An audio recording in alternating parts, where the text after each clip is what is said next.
শীতের সকাল এখন প্রায় ১২টা বেজে গেছে, কিন্তু আজকে প্রচণ্ড শীত শরীয়তপুরে।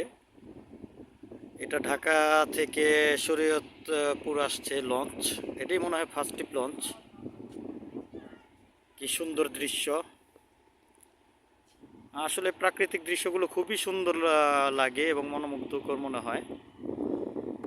এখানে ঘুরতে আসতে খুবই ভালো লাগে। এটা হলো ঢাকা থেকে আসলো লঞ্চটি। এখন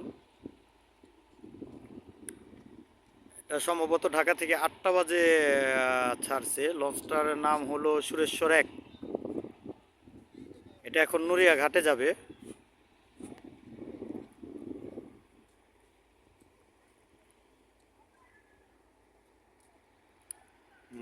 এখনো কিন্তু কুয়াশা কুয়াশা মনে হচ্ছে।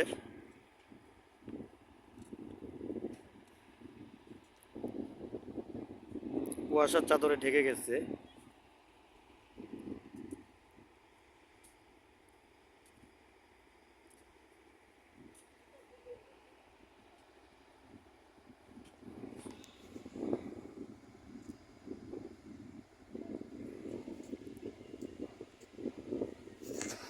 দেখতে খুবই সুন্দর লাগছে। যাত্রী কিন্তু অনেক কম, যেহেতু পদ্মা সেতু হয়ে গেছে। ম্যাক্সিমাম যাত্রী এখন পদ্মা সেতু দিয়ে চলে আসে শরীয়তপুরে, তাই লঞ্চগুলো খুবই খালি দেখা যাচ্ছে।